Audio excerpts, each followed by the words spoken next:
I need some money, nigga. Yeah. Got me searching where the cash at. Bonjour, bienvenue sur Truck Édition. Cette fois-ci, c'est un MAN TGX de 480 chevaux que notre pilote Jean-François Marie va conduire sur notre circuit habituel de 344 km entre Caen et Rennes. Le grand défi, c'est parti!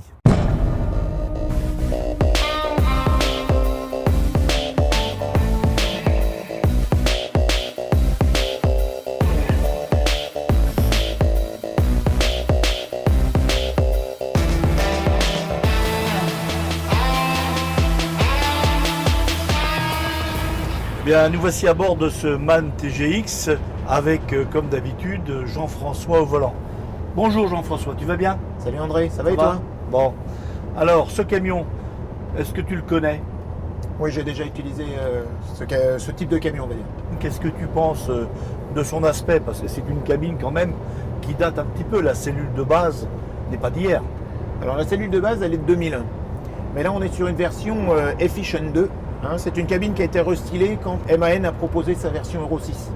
C'est une cabine qui est assez racée, on va dire. Un petit point amélioré quand même, c'est l'utilisation du déflecteur latéral où si on ne positionne pas les mains là où il faut, on peut avoir quelques petits soucis de pincement, on va dire. Par contre, petite option qui est très agréable, c'est pour nettoyer le pare-brise. Et bien en fait, MAN propose une raclette qui se trouve à l'avant du véhicule, sans qu'on ait besoin de monter sur la calandre. C'est peut-être un petit peu pour pallier à l'absence d'une marche.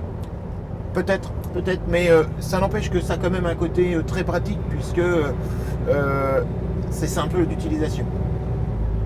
Là maintenant, tu es installé au volant. D'abord, est-ce que tu es bien installé? Et qu'est-ce que tu penses de l'environnement? Je voudrais préciser, c'est que l'accès à la cabine est simple. Il est agréable et pas difficile. Il y a un environnement, je dirais, large, vaste, on peut se déplacer sans aucun problème. Il y a un volume de coffre intéressant. Et il faut savoir aussi que la couchette qui se trouve à l'arrière, c'est un semi-halate. Et pour le confort du sommeil, c'est très intéressant. Quand on est au poste de conduite, moi je me sens bien. Je suis bien installé. Les sièges sont très confortables. La cabine est très souple. Point amélioré quand même, c'est l'ordinateur de bord qui fait un peu ancien, quoi. Donc ça serait bien que ça soit rajeuni. Tu as peut-être quand même une petite réserve concernant les rétroviseurs. Alors les rétroviseurs, il faut quand même se dire que on voit bien l'alignement du véhicule. En revanche, si un espace était plus important entre le montant et justement ce rétro pour diminuer l'angle mort, ça serait quelque chose qui permettrait quand même d'être encore plus en sécurité au volant de ce camion pour évoluer notamment à l'approche des ronds-points. Le moteur, un des 26, c'est un des composants de la chaîne cinématique.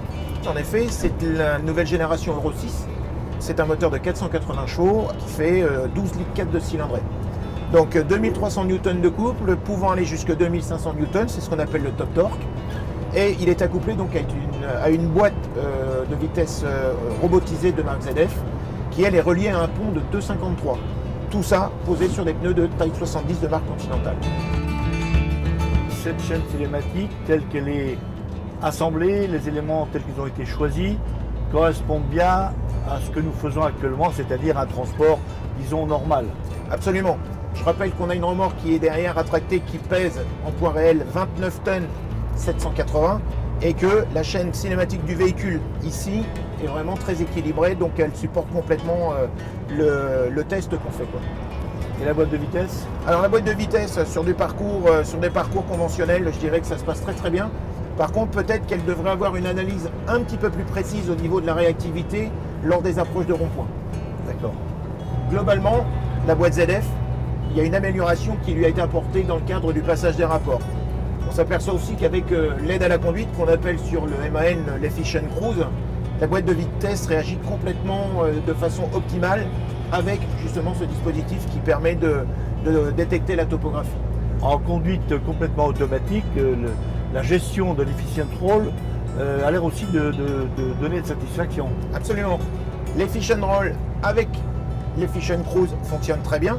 Mais particularité et je dirais valeur ajoutée, c'est que sur cette boîte ZF, on a la possibilité d'avoir la main sur l'efficient roll, c'est-à-dire qu'on n'est pas obligé d'activer le régulateur de vitesse pour profiter de cette option qui génère des économies de carburant. C'est important que le conducteur puisse donc à chaque instant déclencher l'action Efficient Roll.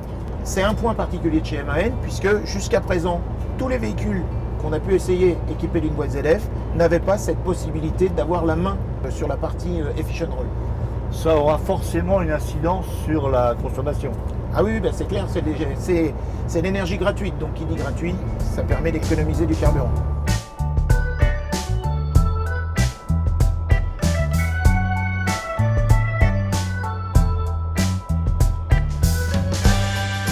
Voilà, le grand défi MAN arrive à sa fin. As-tu passé une bonne journée? Ouais, très bonne journée. J'ai conduit un camion très souple, agréable à conduire, un produit très intéressant. Qu'est-ce que tu as remarqué de très positif dans ce véhicule? Alors, plusieurs choses. C'est-à-dire qu'on a une chaîne cinématique très équilibrée. Qui plus est, on peut considérer que l'Efficient Cruise et l'Efficient Roll sont très efficaces, surtout quand ils fonctionnent ensemble. Valeur ajoutée sur ce camion, c'est que l'Efficient Roll peut être géré sans l'Efficient Cruise, sans le régulateur de vitesse, et peut être tout simplement géré par le conducteur.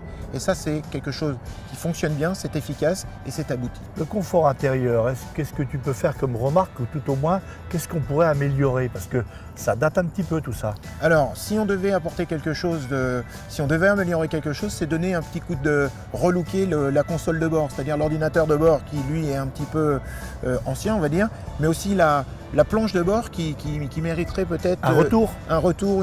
une ergonomie. Bon, n'empêche quand même que cette cabine-là est très très souple et que le poste de conduite reste toutefois agréable. D'accord. Alors évidemment, le grand défi, c'est également un relevé de consommation. Là, il y a un petit côté particulier. À propos de la consommation, je crois que tu peux quand même préciser que ce véhicule a très peu de kilomètres. Alors, en fait, la consommation par rapport à l'essai, elle est de 32,5 litres. Une consommation de 1,3 litre au 100 d'AD Blue, mais ce camion n'a que 1000 km. Donc on sait bien que quand il va arriver dans la force de l'âge, enfin dans un kilométrage respectable, la consommation devrait pouvoir descendre sensiblement. Donc sur notre circuit qui est quand même assez difficile, c'est une consommation tout à fait honorable. Absolument. On ne manquera pas de faire un nouvel essai plus tard. Pour l'instant, c'est terminé. À bientôt. À bientôt.